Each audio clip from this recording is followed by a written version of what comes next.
Untuk berbincang pagi hari ini kita sudah terhubung melalui video conference bersama Mas Eza Ridho Ibnutama, Head of Research and Hakorindo Sekuritas Indonesia. Selamat pagi, Mas Eza. Selamat pagi. Baik, terima kasih sudah bergabung bersama kami Mas Eza di Market Buzz. Semoga sehat selalu Mas Eza. Bicara mengenai topik yang kemudian menarik untuk kita bahas di pagi hari ini tentu saja berkaitan dengan penurunan dari tingkat suku bunga acuan dari Bank Indonesia. Beberapa waktu yang lalu menurunkan 25 basis poin menjadi 5,25%. Biasanya sektor-sektor yang terdampak positif dari penurunan tingkat suku bunga ini adalah salah satunya sektor properti, tapi di penutupan perdagangan kemarin justru mencatatkan pelemahan paling dalam Mas Eza. Sebetulnya ini mengindikasikan apa Mas Eza? Jadi ini mengindikasi bahwa banyak pelaku pasar tidak terlalu optimistis dengan the housing market juga. Jadi kalau kita lihat data yang dikeluarkan dengan Bank Indonesia, nggak cuma pemangkasan suku bunga tadi, tapi BI juga keluarkan report terkait housing index. Nah, mereka melihat bahwa housing mortgages yang didistribusikan mulai menurun, dan memang housing sales juga mulai menurun juga. Ya, memang kelihatannya bahwa penurunan suku bunga itu bagus, dan membuat KPR untuk membeli rumah lebih murah. Tapi dari sisi lain, apakah orang keluar untuk beliin rumah juga? Soalnya ekonominya mulai tidak terlalu stabil. Baik. Jadi banyak orang mulai cut back on buying houses juga, dan tidak terlalu mampu untuk beliin those houses juga, karena ada banyak layoff, dan ada banyak orang yang kena simpanannya mereka mulai kering juga. Jadi kemungkinannya mereka itu tidak terlalu mampu untuk beliin rumah juga. Baik. Untuk saat ini gitu. Baik, artinya memang berkaitan dengan daya beli dari masyarakat yang kemudian turun begitu ya. Dan ini menjadi salah satu indikator yang bisa menunjukkan hal tersebut. Lalu apakah seharusnya ini menjadi alarm yang perlu dikhawatirkan, Mas Eza? Ini memang menjadi salah satu indikator untuk dikhawatirkan. Soalnya kita sudah melihat bahwa consumer purchasing power selama 8 bulan ini memang mulai kelihatan bahwa masyarakat Indonesia mulai tidak bisa mampu untuk beliin daily essentials-nya, dan tidak bisa rely on borrowing again. Mungkin untuk turunin suku bunga itu salah satu solusi untuk banyak orang. Tapi apakah orang memang mampu untuk masih meminjam uang untuk sustainin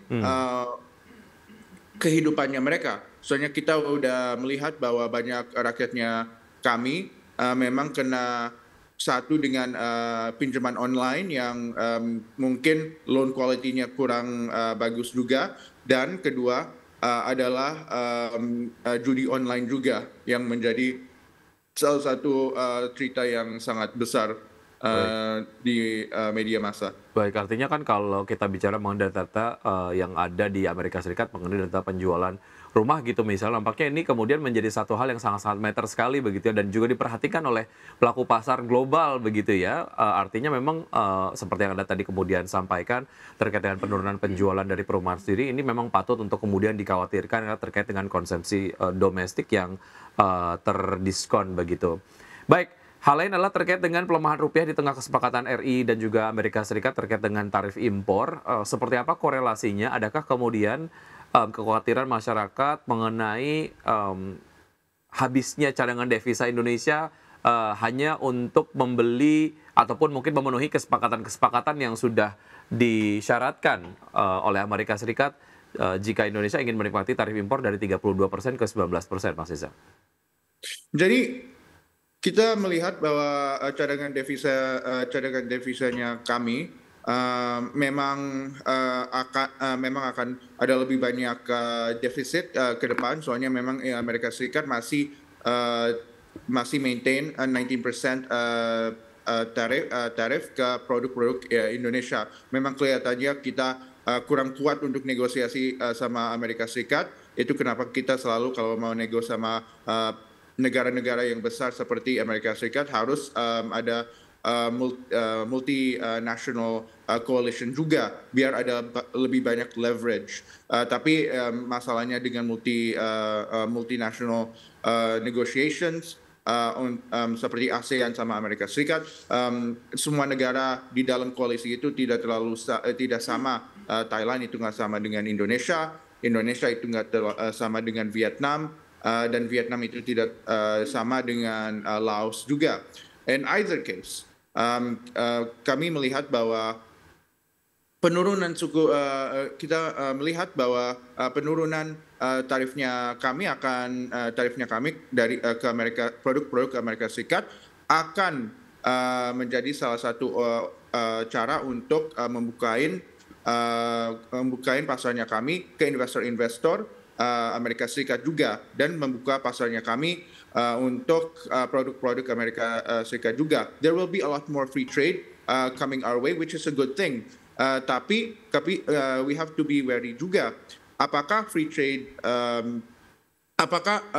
ini menjadi salah satu hal yang akan menjadi kompetitif ke local industrinya kami juga. Oke, baik. Itu yang menjadi concern terkait dengan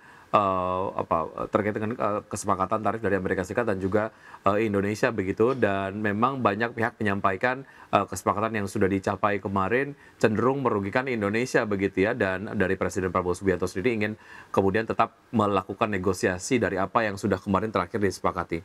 Baik. Ada satu poin yang nampaknya ini cukup menarik, Mas Eza. Ini memang membuat masyarakat, khususnya teman-teman jurnalis di redaksi IDI Channel, berdiskusi gitu ya, terkait dengan salah satu poin di kesepakatan antara Amerika Serikat dan juga Indonesia, mengenai Amerika Serikat akan memiliki akses terhadap ekonomi Indonesia begitu. Apakah ini seharusnya memang kita khawatirkan, karena kita tidak tahu batasannya sejauh apa kemudian Amerika Serikat akan memiliki akses terhadap ekonomi di Indonesia.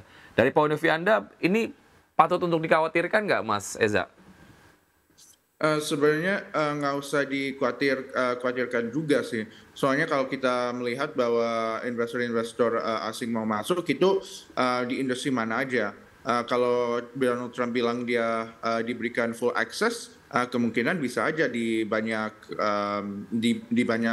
kebanyakan di key sectorsnya kami. Dia alluded to a lot of copper, jadi ya palingan ke ISDM, rare earth mineralsnya kami, similar to how Amerika Serikat juga incerin rare earth mineral depositsnya Ukraine juga. Jadi kemungkinan ke depan kemungkinan lebih banyak investasi ke pertambangannya kami, pertambangannya Indonesia. Tapi kami harus juga be wary of the fact that banyak investor-investor yang we rely upon mainly adalah dari China. Jadi ada banyak BUMN Tiongkok yang masuk dan juga mulai investasi di key sectorsnya kami.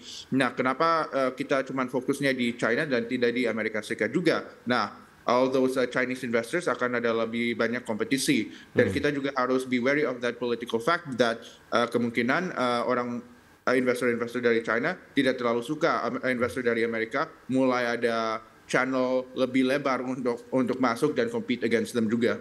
Oke, ini memang menjadi sebuah hal yang menarik dan juga memberikan dinamika ya, mengenai keberadaan dari Amerika Serikat dan juga China di Indonesia sebagai negara tujuan investasi begitu.